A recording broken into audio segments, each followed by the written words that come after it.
Chapter 6. The beginning of Uncle Andrew's troubles. Let go, screamed Polly. I'm not touching you, said Diggory. Then their heads came out of the pool, and once more the sunny quietness of the wood between the worlds was all about them, and it seemed richer and warmer and more peaceful than ever after the staleness and ruin of the place they'd just left. I think that if they had been given the chance, they would have again forgotten who they were and where they came from, and would have lain down and enjoyed themselves half asleep listening to the growing of the trees. But this time there was something that kept them as wide awake as possible, for as soon as they'd got onto the grass, they found they were not alone. The queen, or the witch, whichever you like to call her, had come up with them, holding on fast by Polly's hair. That was why Polly had been shouting out, "Let go!" This proved, by the way, another thing about the rings, which Uncle Andrew hadn't told Diggory because he didn't know it himself. In order to jump from world to world by one of those rings, you don't need to be wearing or touching it yourself. It is enough if you're touching someone who is touching it. In that way they work like a magnet, and everyone knows that if you pick up a pin with a magnet, any other pin which is touching the first pin will come too. Now that you saw her in the wood, Queen Jadis looked different. She was much paler than she had been, so pale that hardly any of her beauty was left, and she was stooped and seemed to be finding it hard to breathe, as if the air of that place stifled her. Neither of the children felt in the least afraid of her now. Let go of my hair, said Polly. What do you mean by it? Here, let go of her hair at once, said Diggory.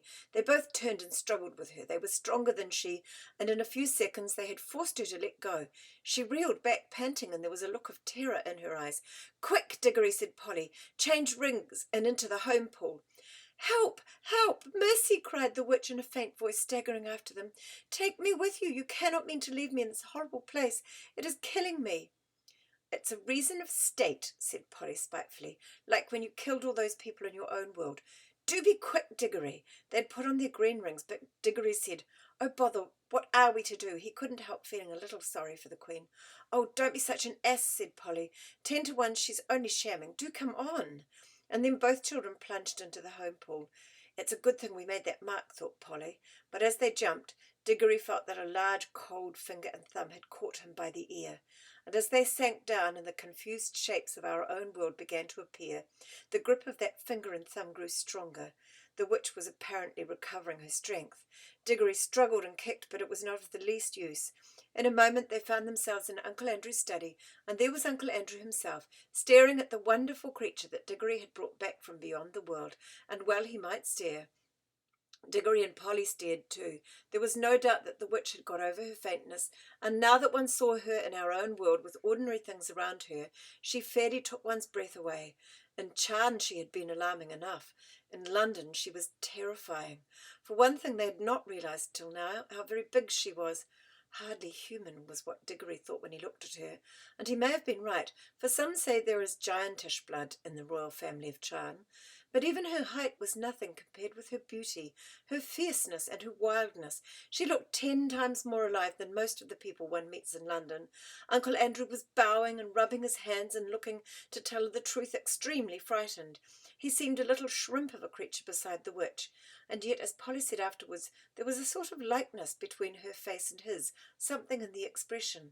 It was the look that all wicked magicians have, the mark, which Jadis had said she could not find in Diggory's face.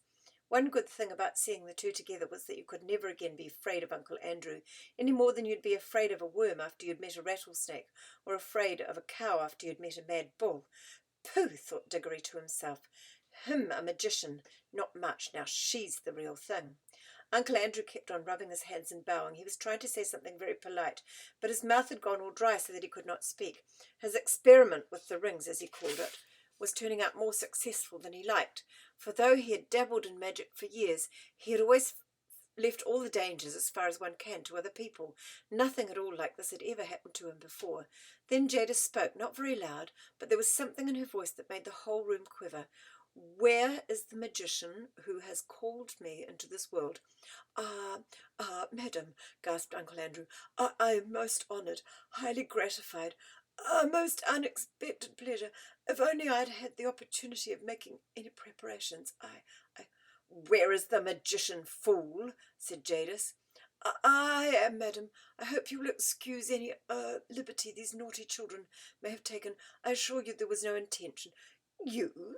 Said the Queen in a still more terrible voice. Then in one stride she crossed the room, seized a great handful of Uncle Andrew's grey hair and pulled his head back so that his face looked up into hers. Then she studied his face just as she had studied Diggory's face in the Palace of Charn. He blinked and licked his lips nervously all the time. At last she let him go, so suddenly that he reeled back against the wall. I see, she said scornfully, you are a magician of a sort. Stand up, dog, and don't sprawl there as if you were speaking to your equals. How do you come to know magic? You are not of royal blood, I swear. Well, not perhaps in the strictest sense, stammered Uncle Andrew. Not exactly royal, ma'am. The Kittleys are, however, a very old family, an old Dorsetshire family, ma'am. Peace, said the witch. I see what you are. You are a little peddling magician who works by rules and books. There is no real magic in your blood and heart. Your kind was made an end of in my world 1,000 years ago, but here I shall allow you to be my servant. Oh, I should be most happy, delighted to be of any service, a pleasure, I assure you. Peace, you've talked far too much. Listen to your first task. I see we are in a large city. Procure for me at once a chariot, or a flying carpet, or a well-trained dragon, or whatever is usual for royal and noble persons in your land. Then bring me to places where I can get clothes and jewels and slaves fit for my rank. Tomorrow I will begin the conquest of the world. I'll go and order a cab at once, gasped Uncle Andrew. Stop, said the witch, just as he reached the door. Do not dream of treachery. My eyes can see through walls and into the minds of men. They will be on you wherever you go. At the first sign of disobedience, I will lay such spells on you that anything you sit down on will feel like red-hot iron, and whenever you lie in a bed, there will be invisible blocks of ice at your feet. Now go. The old man went out, looking like a dog with its tail between its legs. The children were now afraid that Jadis would have something to say to them about what had happened in the wood. As it turned out, however, she never mentioned it either then or afterwards. I think, and Diggory thinks too, that her mind was of a sort which cannot remember that quiet place at all, and however often you took her there, and however long you left her there, she would still know nothing about it. Now that she was left alone with the children, she took no notice of either of them, and that was like her too. In Charn she had taken no notice of Polly till the very end, because Diggory was the one she wanted to make use of. Now that she had Uncle Andrew, she took no notice of Diggory. I expect most witches are like that. They're not interested in things or people unless they can use them. They're terribly practical. So there was silence in the room for a minute or two, but you could tell by the way Jadis tapped her foot on the floor that she was growing impatient. Presently she said, as if to herself, "What is the old fool doing? I should have brought a whip." She stalked out of the room in pursuit of Uncle Andrew without one glance at the children. "Phew," said Polly, letting out a long breath of relief. "And now I must get home. It's frightfully late. I shall catch it." "Well, do come back as soon as you can," said Diggory. "This is simply ghastly having her here. We must make some sort of plan." "That's up to your uncle now," said Polly. "It was he who started all this messing about with magic." "All the same, you will come back, won't you? Hang it all, you can't leave me alone in a scrape like this." "I shall go home by the tunnel," said Polly rather coldly. "That will be the quickest way. And if you want me to come back, hadn't you better say you're sorry?" "Sorry!" exclaimed Diggory. "Well now, if that isn't just like a girl, what have I done?" "Oh, nothing, of course," said Polly sarcastically. "Only nearly screwed my wrist off in that room with all the waxworks like a cowardly bully. Only struck the bell with the hammer like a silly idiot. Only turned back in the wood so that she had time to catch hold of you before we jumped into our own pool. That's all." "Oh," said Diggory, very surprised. "Well, all right. I'll say I'm sorry. And really I am sorry about what happened in the waxworks room. There, I've said I'm sorry. And now do be decent and come back. I shall be in a frightful hole if you don't." "I don't see what's going to happen to you. It's Mr. Ketterley who's going to sit on red-hot chairs and have ice in his bed, isn't it?" "It isn't that sort of thing," said Diggory. "What I'm bothered about is Mother. Suppose that creature went into her room, she might frighten her to death." "Oh, I see," said Polly in rather a different voice. "All right, we'll call it Pax. I'll come back if I can, but I must go now." And she crawled through the little door into the tunnel, and that dark place among the rafters, which had seemed so exciting and adventurous a few hours ago, seemed quite tame and homely now. We must now go back to Uncle Andrew. His poor old heart went pit-a-pat as he staggered down the attic stairs, and he kept on dabbing at his forehead with a handkerchief. When he reached his bedroom, which was on the floor below, he locked himself in, and the very first thing he did was to grope in his wardrobe for a bottle and a wine-glass, which he always kept hidden there, where Auntie Letty could not find them. He poured himself out a glass full of some nasty grown-up drink, and drank it off at one gulp. Then he drew a deep breath. "Upon my word," he said to himself, "I'm dreadfully shaken. Most upsetting, and at my time of life." He poured out a second glass and drank it too, and then he began to change his clothes. You have never seen such clothes, but I can just remember them. He put on a very high, shiny, stiff collar of the sort that made you hold your chin up all the time. He put on a white waistcoat with a pattern on it, and arranged his gold watch chain across the front. He put on his best frock coat, the one he kept for weddings and funerals. He got out his best tall hat and polished it up. There was a vase of flowers put there by Aunt Letty on his dressing table. He took one and put it in his buttonhole. He took a clean handkerchief, a lovely one, such as you couldn't buy today, out of the little left-hand drawer and put a few drops of scent on it. He took his eyeglass and the thick black ribbon and screwed it into his eye. Then he looked at himself in the mirror.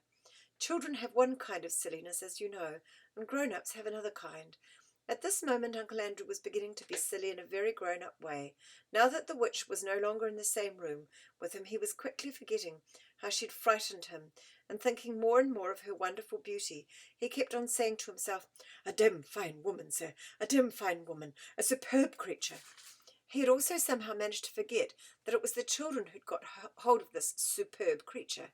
He felt as if he himself, by his magic, had called her out of unknown worlds. "Andrew, my boy," he said to himself as he looked in the glass, "you're a devilish well-preserved fellow for your age, a distinguished-looking man, sir." You see, the foolish old man was actually beginning to imagine the witch would fall in love with him. The 2 drinks probably had something to do with it, and so had his best clothes. But he was, in any case, as vain as a peacock. That was why he had become a magician. He unlocked the door, went downstairs, sent the housemaid out to fetch a hansom. Everyone had lots of servants in those days, and looked into the drawing room. There, as he expected, he found Aunt Letty. She was busily mending a mattress. It lay on the floor near the window, and she was kneeling on it. "Ah, Letitia, my dear," said Uncle Andrew, "I have to go out. Just lend me £5 or so, there's a good girl." Girl was the way he pronounced girl. "No, Andrew dear," said Aunt Letty in her firm, quiet voice, without looking up from her work. "I've told you times without number that I will not lend you money." "Now, pray don't be troublesome, my dear girl," said Uncle Andrew. "It's most important. You'll put me in a deucedly awkward position if you don't." "Andrew," said Aunt Letty, looking him straight in the face, "I wonder you are not ashamed to ask me for money." There was a long, dull story of a grown-up kind behind these words. All you need to know about it is that Uncle Andrew, what with managing dear Letty's business matters for her, and never doing any work, and running up large bills for brandy and cigars, which Aunt Letty had paid again and again, had made her a good deal poorer than she had been 30 years ago. "My dear girl," said Uncle Andrew, "you don't understand. I shall have some quite unexpected expenses today. I have to do a little entertaining. Come now, don't be tiresome." "And who, pray, are you going to entertain, Andrew?" asked Aunt Letty. "A most distinguished visitor has just arrived." "Distinguished fiddlestick," said Aunt Letty. "There hasn't been a ring at the bell for the last hour." At that moment the door was suddenly flung open. Aunt Letty looked round and saw with amazement that an enormous woman, splendidly dressed, with bare arms and flashing eyes, stood in the doorway. It was the witch.